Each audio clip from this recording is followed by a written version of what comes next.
Baruch Hashem, Mazal Tov, un nouveau bébé à la maison. Tout le monde est content. Et là, dès qu'il y a un nouveau bébé, le réseau, il travaille en folie. Chaque personne, grand-mère, tante, cousine, alors quel nom il va donner?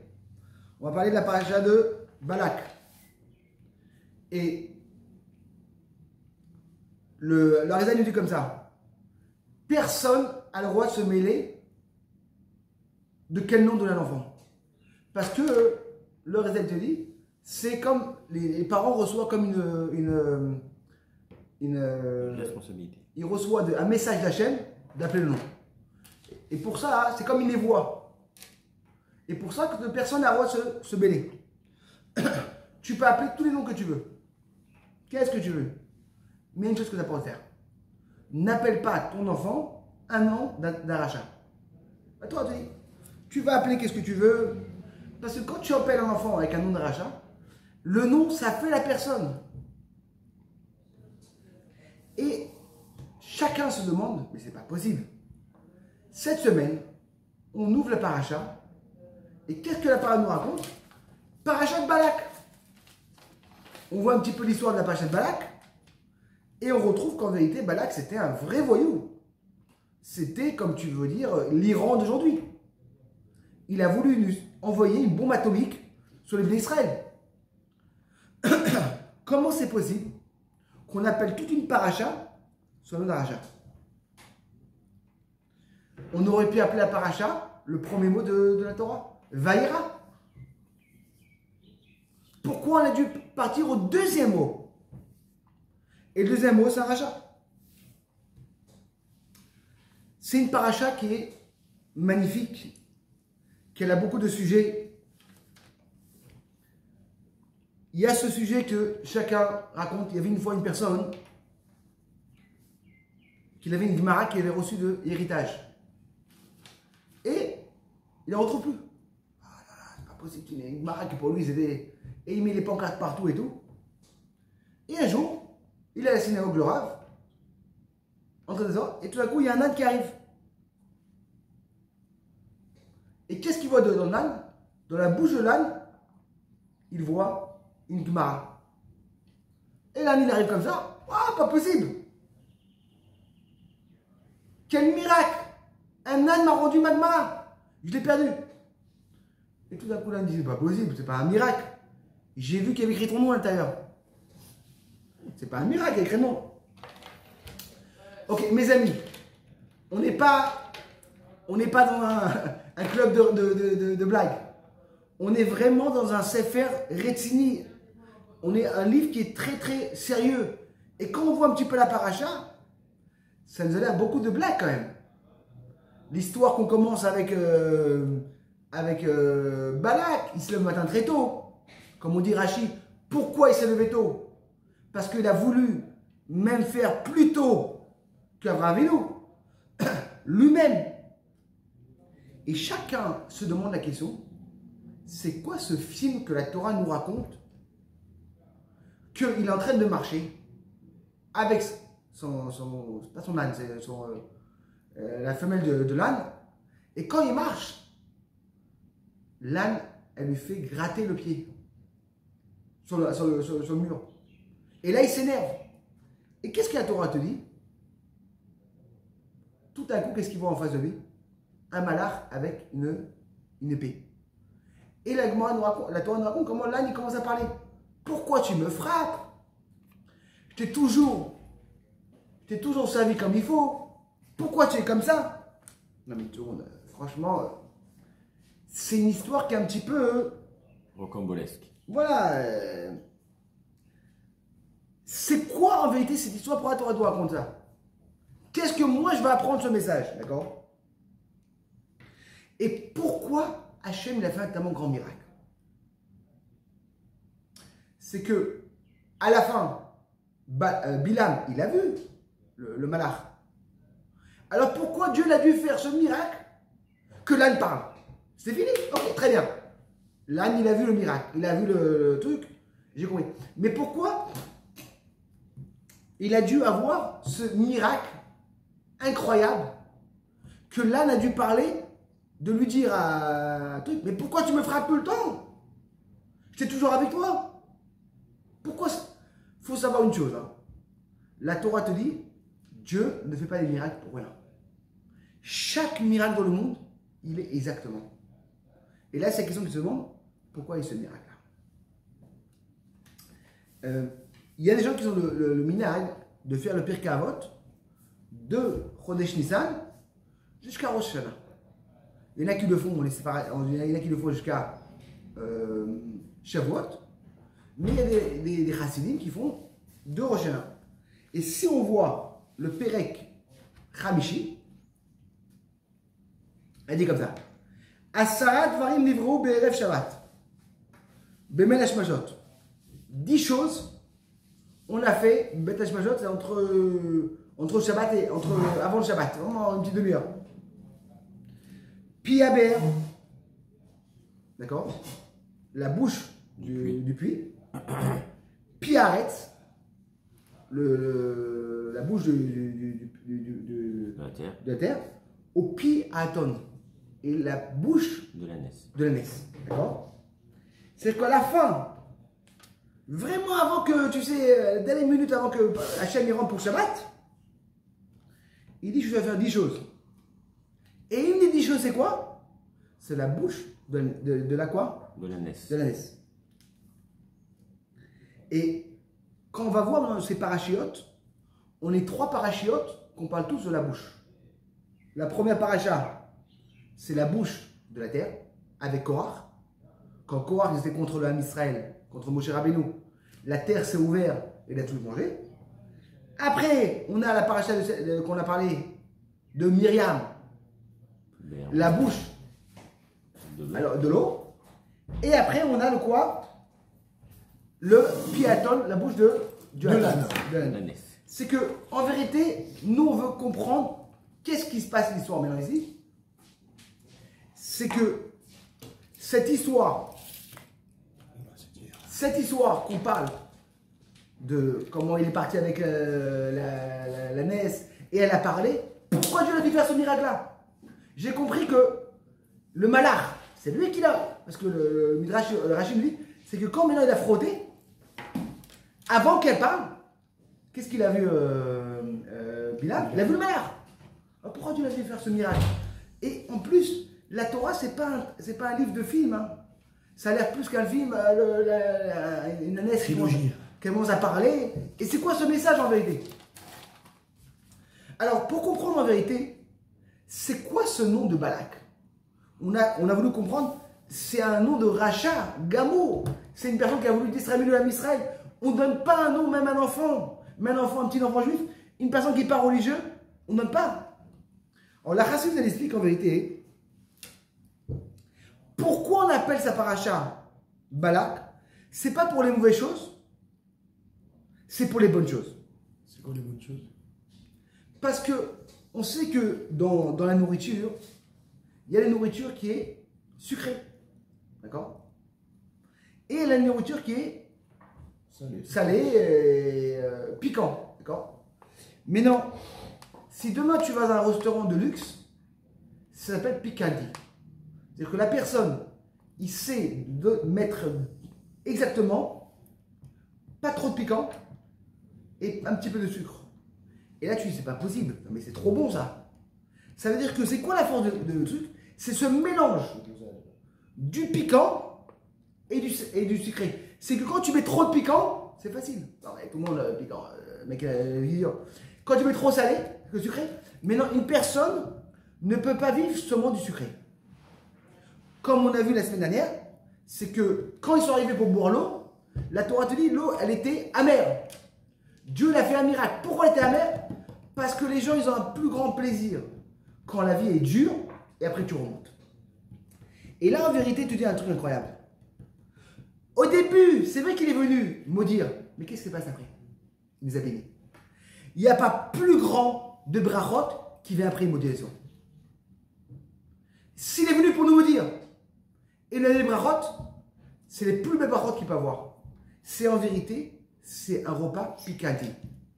Ça veut dire que c'est pas sucré, c'est pas salé, et c'est un mélange qui est incroyable en même temps, et là qui fait le plus bon. Et pour ça, la Torah nous raconte.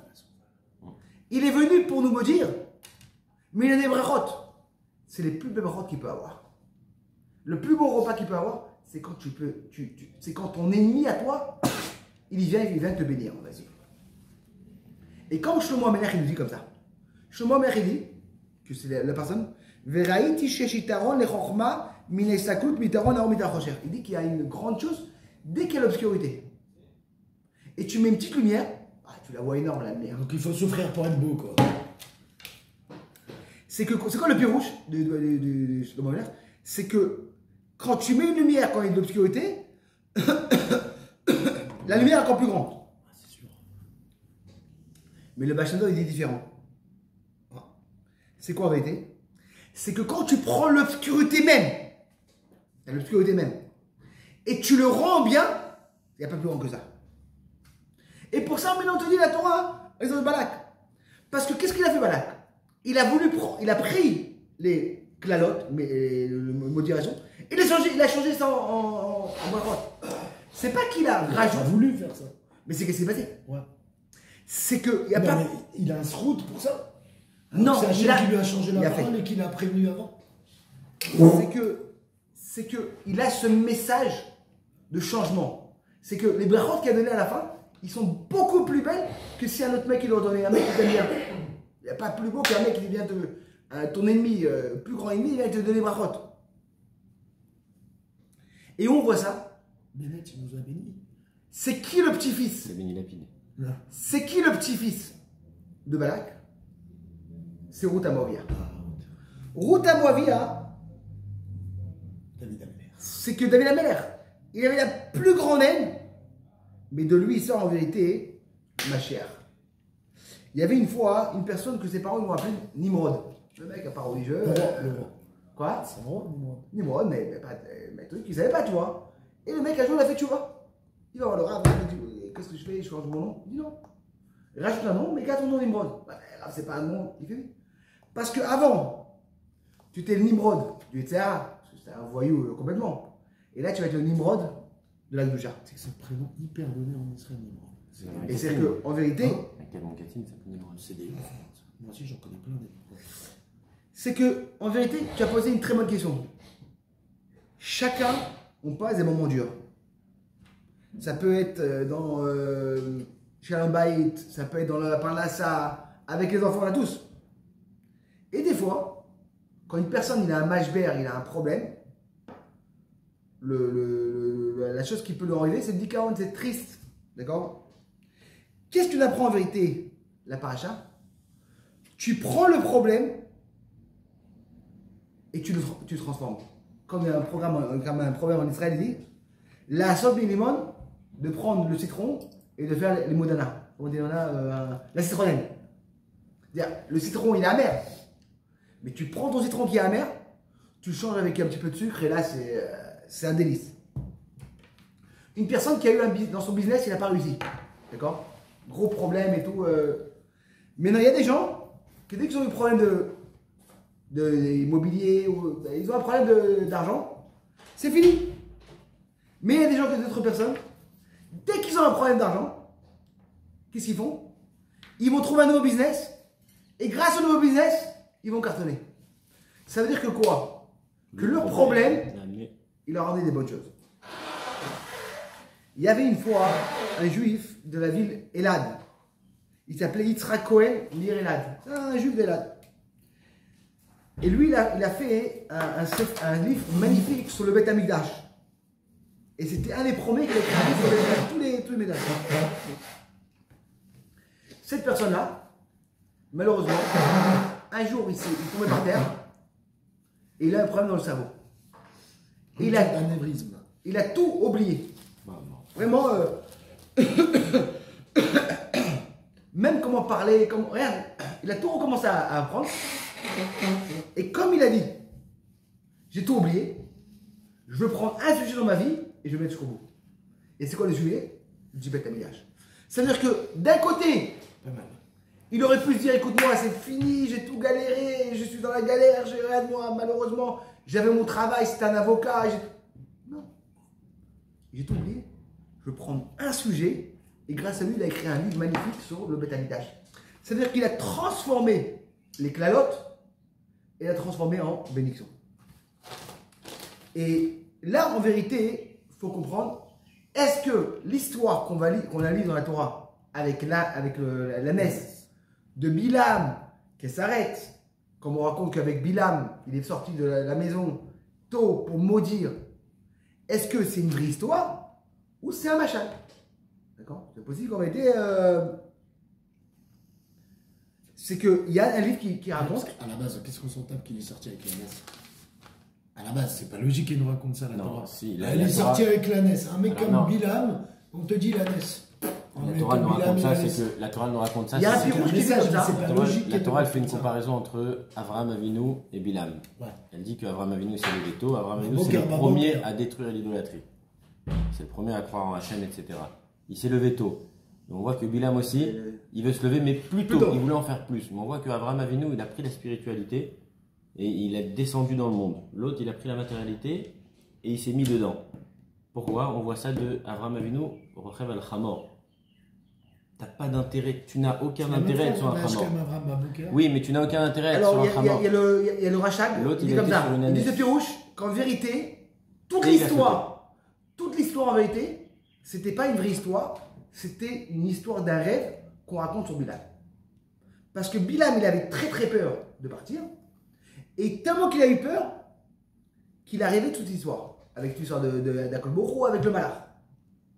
Mais Rashi, qu'on voit sur place, Rabbed Gimel dit Auto active, auto irréalité. C'est que juste après l'histoire qui s'est passée avec le Malach, elle est morte. La tonne. Pourquoi? Elle n'a pas supporté le choc. Hein. Non. C'est que quand il a reçu cette grande claque, Bilam, Dieu a dit c'est assez. Je lui ai fait honte, mais là je peux plus lui faire honte. Les gens ils ont vu ça au milieu. C'est qu'elle est morte, quand tout le monde l'a oublié. C'est fini, elle est morte, il n'y a plus de. C'est que pour pas qu'elle va raconter et pour pas que montrer qu'elle a vu des choses plutôt que Bilam. C'est comme. Si maintenant Rachid te dit qu'elle est morte tout de suite après à cause de l'histoire, c'est une vraie histoire. Alors, il n'y a pas beaucoup de pirouchines qui expliquent sur cette histoire-là et sur cet iceberg. Est-ce que le truc. Mais il y a un pirouche magnifique du Ramban. Pas le Ramban, le Ramban. Le Ramban, il a un pirouche sur la paracha. C'est que, comme ça dit le Ramban, c'est que l'ânesse, elle a touché dans un point le plus profond de Bilam. C'est quoi le point le plus profond d'une personne? C'est le bitachon atzmi. Comment on dit en français? Confiance en soi. Confiance en soi. C'est que dans chaque problème qu'une personne il aura, on aura toujours une confiance à nous-mêmes. Attends, mais bon Hachem, je suis réussi quand même, bon Hachem. J'ai une maison, j'ai acheté une voiture, je travaille. C'est que. J'ai un chien. Chacun va se monter. Qu'est-ce qu'il a fait en vérité, Hachem? Il a fait passer toutes les forces de Bilam à son ânesse. C'est que l'ânesse, elle a vu des choses que Bilam n'a pas vues. C'est que, comme si il a dit Hachem, je t'ai choisi à toi l'ânesse. Et je ne veux pas choisir à toi. Ça l'écrase en fait. Ça l'écrase. C'est que tout grand quand une personne. C'est l'ânesse qui parle, t'as compris? C'est le clicharon. Quand une personne il a une façon des spécialités qu'il a, c'est qu'une personne a 10 enfants, personne n'a la même chose. Pourquoi? D'accord? Bah, au Hachem, tu vois des familles, tous les enfants, personne ne se ressemble. Pourquoi Hachem il a fait ça? Parce qu'en vérité, Dieu il a voulu faire que on est tous uniques. Non, mais ça, il a fait ça d'Abraham. Parce qu'à la base, il était identique à Yitzhak. Yitzhak, il était. Non, il ressemblait, mais il y avait une différence. Ben, s'il a fait la vieille Sanji, c'est pour les différencier de lui. C'est vrai, mais en vérité, en général, Dieu il a fait des milliards de personnes. Ouais, qui sont chacun uniques. Pourquoi? Parce qu'on est tous spéciaux. On a tous une différence. Il y avait, en année 1974, Ça ne rajeunit pas. En Iran. Ils sont nés là-bas. Ah, le chat d'Iran, c'est à 74.